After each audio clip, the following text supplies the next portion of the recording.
Well, good evening, everyone. Thank you for joining us for tonight's Leadership Live. We have a very packed agenda, and we have some pretty exciting news that we want to share with you. As we get started, Alex, would you mind introducing who we have on the panel with us tonight? All right. So we've got Claire House, and she is our day camp and school services manager. Jen Wisniewski, she is our outreach coordinator. And then we have our special guests today, Joelle and David Kelly. And we call them Joelle and David, but Claire calls them mom and brother. And hopefully it's as nice as brother. I'm sure she's got some other names that they called each other growing up. But we've got some very good friends here, and we're excited to talk to you about what's going on at FVSRA and with our foundation.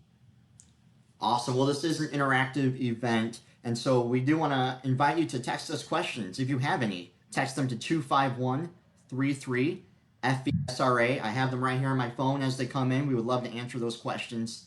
But as we get started, Claire, I wouldn't mind asking you just for a basic update on what has the recreation team been working on this summer? Well, listen, this is not a traditional summer for any of us. And being that I am the day camp manager at FVSRA, it is drastically different than what traditionally is going on in my summer world with multiple in-person summer day camps. But one of the things that I am thrilled about is that we've rolled out our youth virtual programming, which has been a huge hit. And if you sign up for any of the programs that involve supplies, like our Creative Crafters Junior or our sensory play, we provide those to you at your door in a box. So it's pretty cool. But being able to connect with our youth, which I miss so much, and being able to see them try new things and have small successes and frame their day has been really nice. I certainly am also in our other virtual opportunities for adults. So I've had a blast changing my typical role and taking part in all of those as well. Wow. So those recreation boxes delivered to the door, was that what Anchor Andy was showing us earlier on Facebook this week? You know, he was. So the recreation boxes is different. So our youth programs actually have a camp supply box that comes home for those specific programs where it's included free of charge. But what Anchor Andy was talking about, our recreation boxes, actually, my family will be very excited about that. We have 2 that are getting delivered to a pickup point tomorrow as a surprise for my kiddos. So we're excited I'm excited for them to open that and have something else to do while I'm busy. So yeah, we've still got our recreation boxes for sale. From what I hear, they're a lot of fun, which is why I grabbed some. Awesome. So we have a lot of different opportunities actually to participate in unique ways this summer, and it looks a lot different from the day camp perspective. Mm-hmm. How do you go about getting a recreation box? Well, you can go on our website. We have a button right there that says recreation boxes on our homepage, right underneath the virtual recreation banner. So we've got our COVID-19 updates and then our recreation boxes. So it's really easy to find those. And then you can choose, you can see what comes in each one. We have a tactile box and a builder's box coming to my house to learn some coding, which I think is really going to excite my daughter. And then to be able to build our own kinetic sand and things like that from the sensory box. So super simple, go to fvsra.org, click the button, and it'll walk you through it. Okay, and not just available for our community, but really anyone in our area as well, right? Yes. So one of the things that I want to do is my kids have some close friends that are really, really having a hard time being at home without some scheduled activities. So next week, I'm going to be ordering some as a surprise, as a gift from my kids to their friends. But yeah, this is open to anyone in the community. And I think I'm actually maybe going to have the most fun with what I find inside. So yeah, anyone can order it. It doesn't have to be a participant. Wow. And speaking of participants and all the programming that we're offering, Joelle and David, thank you so much for joining us tonight. We really are interested in hearing from your perspective on how these programs have impacted you. And David specifically, would you mind sharing with us what programs you are already participating in, and maybe what one's your favorite? My favorite is the yoga and fitness and dance festers, Nice. and that's my favorite thought. Why do you like those programs? Well, because those programs that is my favorite thought to me. Okay. I like that, David. Thank you. And did I see you're a part of Lunch Bunch as well? Are you able to get together with your friends virtually and have lunch with them? Yes. Yeah, that's great. And Joelle, tell us from your perspective, kind of representing the family here, what has been just really sticking out with you and how this has impacted David and as well as your family? Oh, well, before COVID hit and landed on all of us, David had a very scheduled week. He had his schedule for his part-time job, and of course, all of the sports and programs through Fox Valley. And so he had a full dance card, and then boom, he didn't. And what I found is when the virtual programming became available, it sort of defined his days and gave them structure. So every day wasn't the same anymore. He had different things on different days, and he kind of took responsibility for checking the calendar every night before he went to bed to see what was coming up. And then during the day, David is the one who tells me it's time to set up the Zoom for his various things. He gets he dresses appropriately for whatever program it is. So it's filled a gap, a big gap that we had. And in between, he's doing quite a bit with the virtual programming. I think one, two, sometimes three things every day. And then we try to squeeze in a walk in the neighborhood, an occasional drive-through to get ice cream. So it's really helped us out. Dave's not just sitting around day after day. There's always something going on. And so it's been a huge help. That's great. And what's special about this evening's episode is we have your sister with us. Claire, would you tell us maybe from your perspective of a sister on how this is impacting you? Yes. So I can kind of see our impact through different lenses, right? As a professional, it means a lot to me to be able to make an impact when we've been impacted by something so difficult. So that's wonderful. Being a sister is a totally different hat and lens, and seeing my brother participate in things that traditionally weren't what he did in in-person programming has been really exciting for me. Like, he's trying new activities like bingo, yoga. I'm excited to hear that he loves yoga so much. That's not something that David has traditionally done before. So Nice. to see him branch out in a time when branching out is really hard to do is really cool. And I hope that there are other families that are feeling that too. Just take that leap, try it out. There's no harm. And now he's got some new passions that can ignite his future, which is super cool. And I can even speak from a parent perspective too.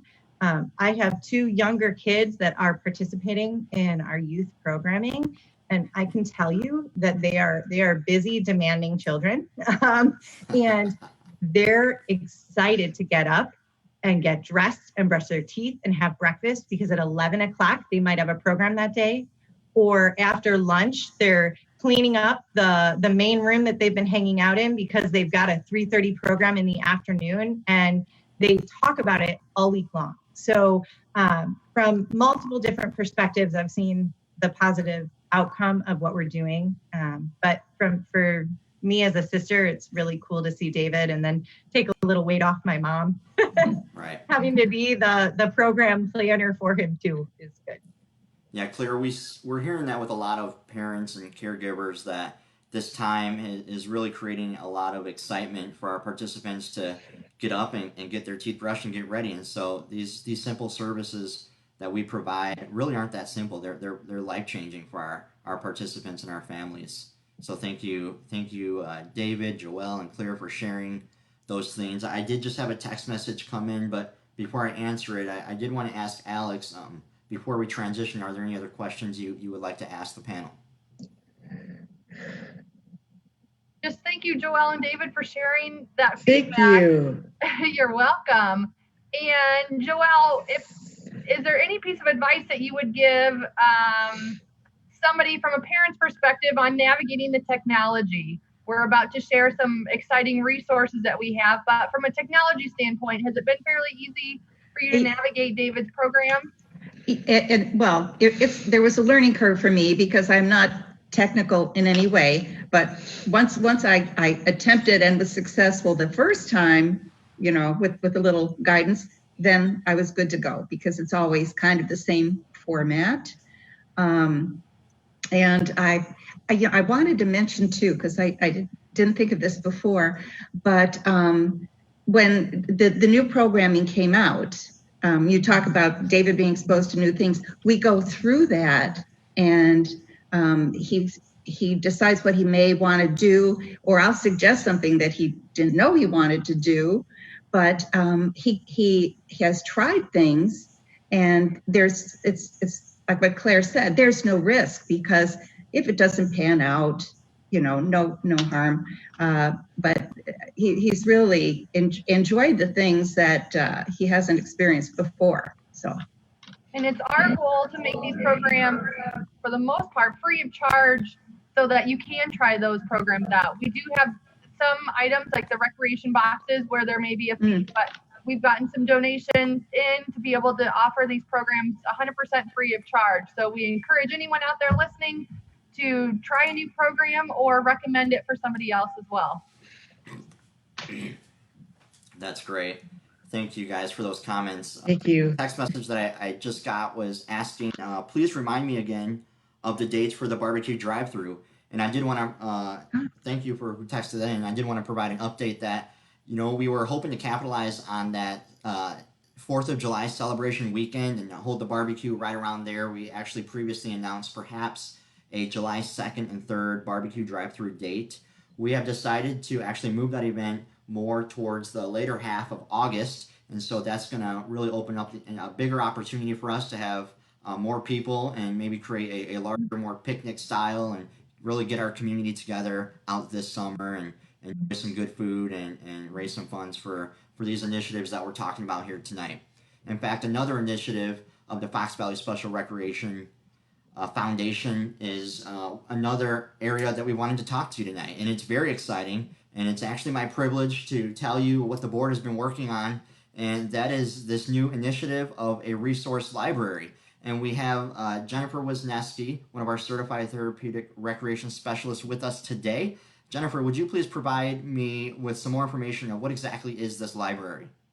Yes, I would love to. So our team is very excited to announce this resource library. And like Eric said, it is in collaboration with our foundation, who had sparked interest in this. And the point of the resource library is to reach out to the individuals who may need an item that we can be of service to and help in any recreational activity and doing that at home. So for example, we have several iPads that we will now be lending out to individuals who may need a source of technology for our recreational program. So if you know of anyone or yourself who may need an iPad for participating in these programs, we have that, and it's going to be at no cost. It'll just be a simple waiver that you have to sign, and please reach out to us. We would love to assist in any way possible. These iPads are going to be a source of just that recreational opportunities. So the socialization, source of physical activity when you're participating in our virtual programming, and educational experiences, and just really wanting to expand that at home for everyone. Any individual we serve, any age, we want to help you. And through the resource library, we're able to do that. And we're excited for the future of expanding it. Right now, like I said, we just have iPads, but we really want to expand and come up with resources that we think will be very beneficial for any recreation at home. And that could be adaptive equipment, maybe a tricycle, a bike, and other equipment as well that can just be that source of recreation. So we are very, very excited, and we're excited to build it up. So if you need an iPad in order to participate, please reach out. We'd be happy to help get that set up for you. All of our iPads will be equipped, ready to go with participating in our recreational programs. So please reach out, and we will be of assistance for you. Great, thanks, Jen. And so this library is really trying to fill a need in the community that we see. A lack of equipment, or maybe there's an adaptive toy or game that is just too expensive for a family to pay for, or maybe it's just unreasonable for a single family to pay for it. Well, we hope to have that in the library for you to check out and to help serve our community in the very many different ways that can be helpful. Alex, would you mind expanding a little bit deeper into the mission of this resource library and what we're hoping to achieve with it? Sure. I'm very excited for this opportunity, and especially with COVID right now, our participants are at home. We're not able to access and provide that connection to them. We've had tablets donated, and I've even tried a virtual reality. This is not going to be the one. I love it. It's all messed up now, but we're going to try to get some really cool activities that'll have adaptive equipment that you can have those unique recreational opportunities that maybe you wouldn't have before. So our foundation's role is to help build and expand all the different opportunities so that you can connect one-on-one and connect socially. As Jen mentioned, participate on our FVSRA virtual programs. We'll have some adaptive equipment, and I may even reach out to Claire here. Is it Pro Loquo to go, or Pro? You did it. To give me a head nod. I think I got that right. So there's adaptive apps and things that do come at a cost, that rather than a family trying it out and buying it on their own, we're going to set up our website so that you can see all the different things that we have and really try that before you purchase that. We've even had, I believe, a trike donated, and we're going to try to expand that. Currently, with us not doing programs, we have an entire under-track storage of all of our equipment just sitting there. So we're going to take some time over the next few weeks and really look at what that might be. And then the reach of this library is just fitting to be dedicated to somebody who made that mission to support the special needs community, bringing one another together, ensuring that participants have access to recreation and leisure, which we feel are essential to a rich life. And it's going to be dedicated to someone who is not only supportive of FVSRA, but also the financial future of the foundation, someone who's truly a family member to us all. And it is my honor to have our special guest here, and the resource library on behalf of the foundation board will be called the Dr. William O'Kelly Resource Library. And the mission is to serve our participants offering these programs and honor him. And he was a generous contributor to our participants, to our family, and we hope that his legacy will continue on through every item that we have in circulation, and that we can continue to remember him and his impact with every item that goes out to help the community. Okay. So Joelle and David, we'd like to thank Yes. you, and we're going to show you what the initial website looks like.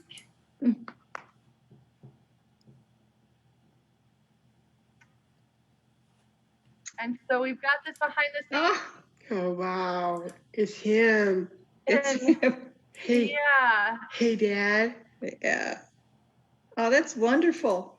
That's So beautiful. he made a big impact to us, and I know through his donations over these past year, it's been a catalyst for our our projects. We've been working behind the scenes to see how can we to make that legacy continue. Well, thank you. Thank you for that. It's a tremendous honor. That is really sweet for me. Yes. Thanks.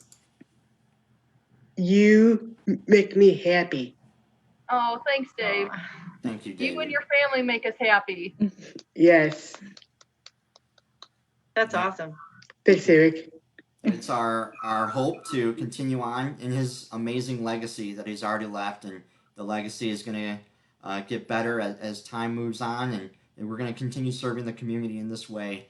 And so we hope that this blesses the Kelly family as well, and we hope that this blesses our community. And as we close down tonight's episode of Leadership Live, we wanted to thank everyone for joining us. And to reach this library, we're going to have it published tomorrow on our website, FVSRA.org and FVSRF.org. And a special email will go out announcing this. And we wanted you to be the first to hear about this on Leadership Live tonight. And so thank you for joining us. And if you have any questions, please, again, text those to 25133-FVSRA. We will get those to you. Text it an email to any of these members on the panel tonight. And I want to thank you all again for joining us. And please have a wonderful evening. Thank you. Bye, Eric. Thank you, buddy. I love you, Claire.